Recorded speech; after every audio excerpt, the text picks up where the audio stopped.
Welcome back to Figure Depot. Today we're taking a look at the King Shark Build-A-Figure. This was a Mattel product through the DC Multiverse line and featured several of the action figures from the different CW type shows, Flash, Green Arrow, all of that stuff. So this was the Build-A-Figure for those and looks really awesome. This is definitely a grail piece in my collection. It's one that as soon as I saw it, I just fell in love with it. I've always loved sharks, and so to have an action figure of a humanoid shark, like, what could be better? You probably remember the Street Sharks cartoon that came out in the 90s. I think it was 90s, late 80s, early 90s anyway. And I'm sure most of you probably watched it. So lots of different reasons to love this figure. And there's so many good things about this figure. It does have its issues, but they're few and far between. And it did come with two alternate head options. There was a Great White Head, which is the one you see present, and then there was the Hammerhead, which I do not have. Did not get the Hammerhead extra. I like this one so much better. I like the profile of this one. I think it looks awesome. And so I just didn't have any interest or reason to pick up the Hammerhead. I might get one eventually at some point, but I'm very, very happy with this particular one. So it's not high on my priority list at this juncture in terms of collecting. But having this is just a dream come true in a lot of ways.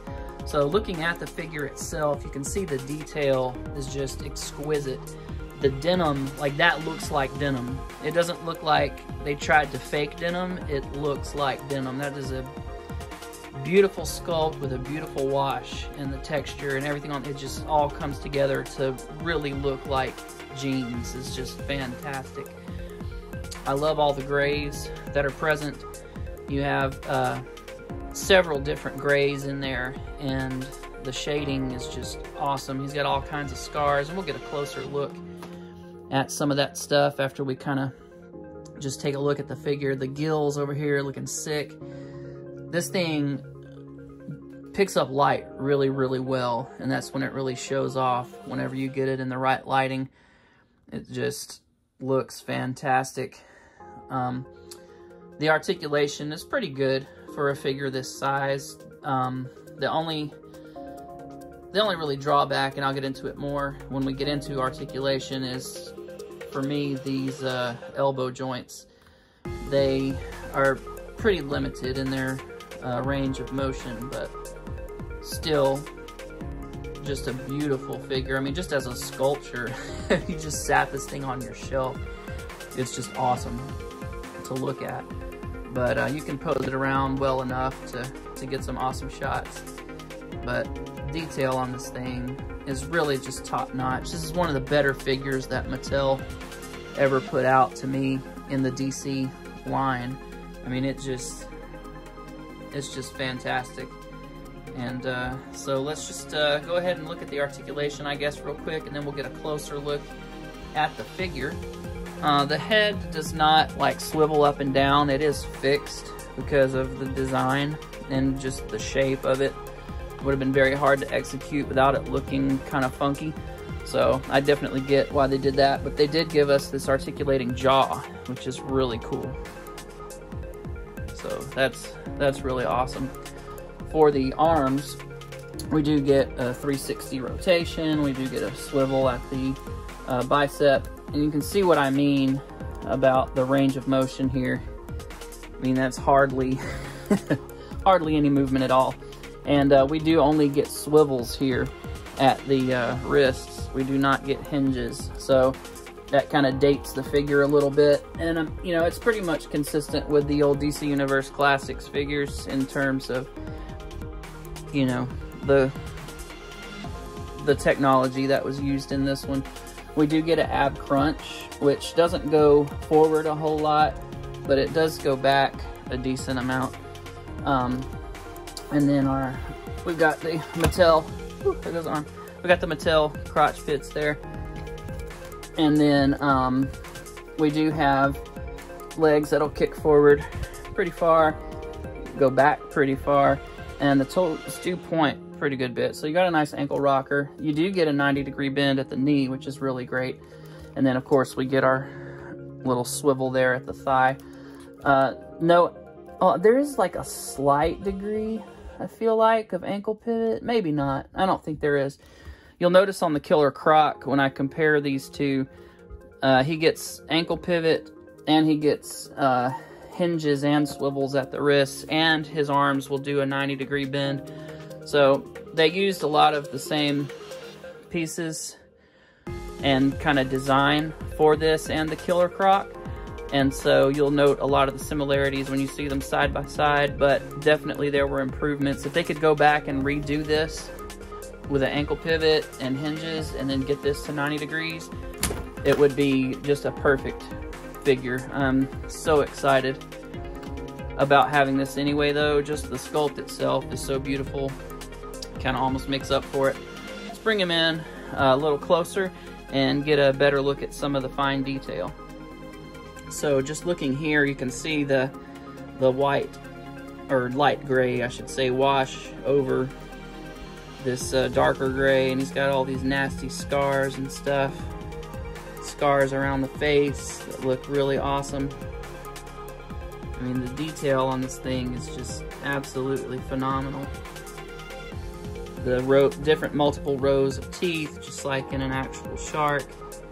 You know, it's just really, really amazing. He's got a tongue in there.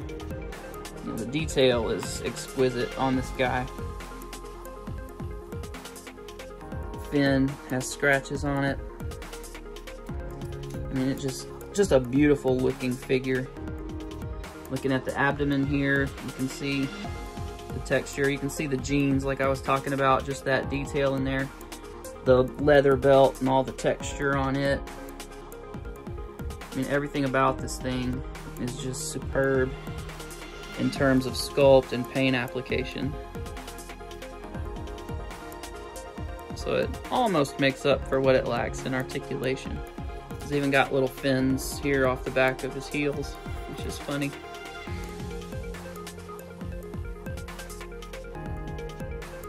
Very muscular, beefy body. Just a really good looking figure all the way around. The detail on the hands. He does have the painted nails on his hands and his feet.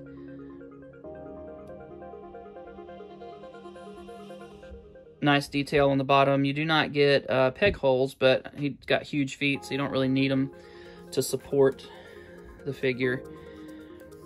So if we could have just got a little bit better range out of that little hinge right there at the forearm and bicep, and if we could have got hinges here and then put some nice little ankle pivot, this would have been really just phenomenal all the way around. But still an awesome figure.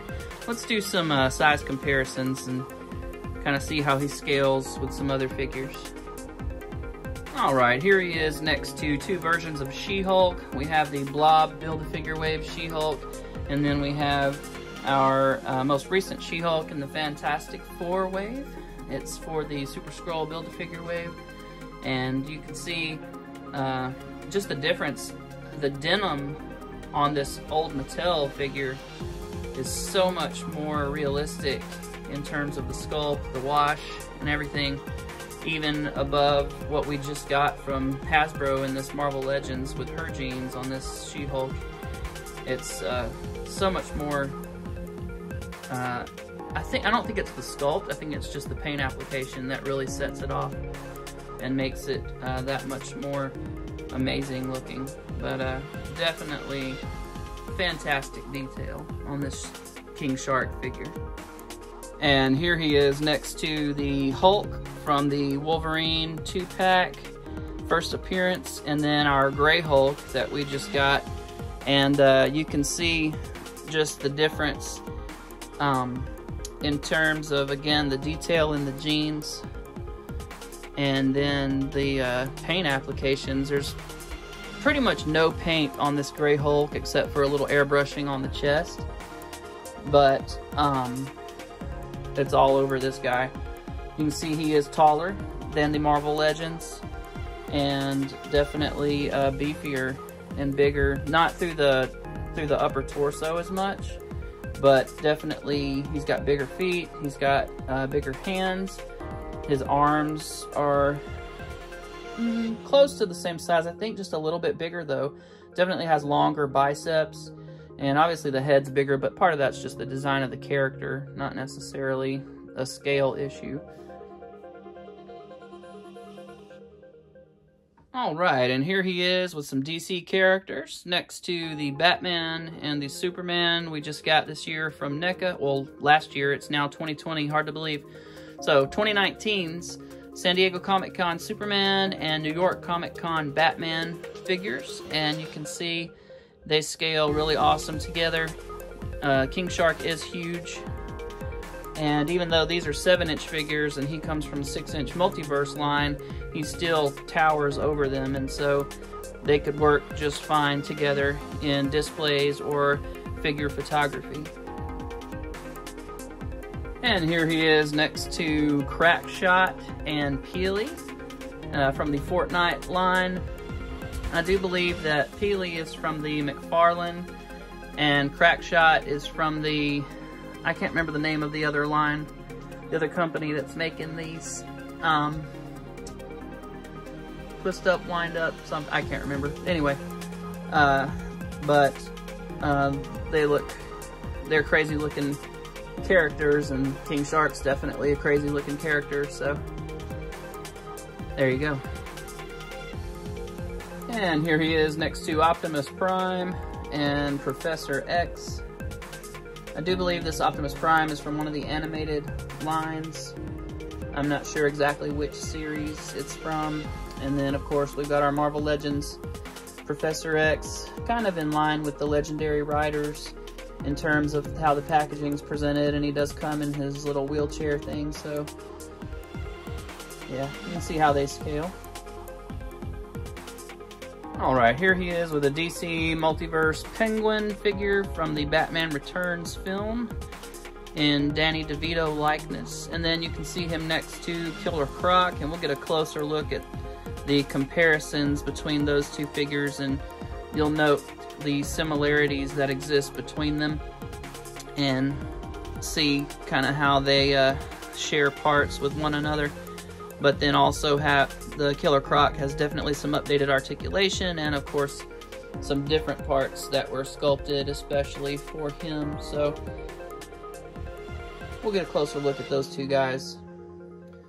Alright, looking at their pants, you can see it's just different paint applications. You have the same buckle, the same belt, the same jeans, and you have the same holes in the same places. So all of this is the same. The little lines on the legs, on the lower legs, are exactly the same. Everything's the same from the belt to the ankle. What you have different is a different sculpt for the feet, and then from the abdomen up through the arms and head on each is different. Of course, you have alligator scales on him, and then you have shark skin, of course, on the shark. But the everything from the ankle to the waist is reused parts. But you know what we got here, these awesome hinges and swivels, which make for just a lot more dynamic posing.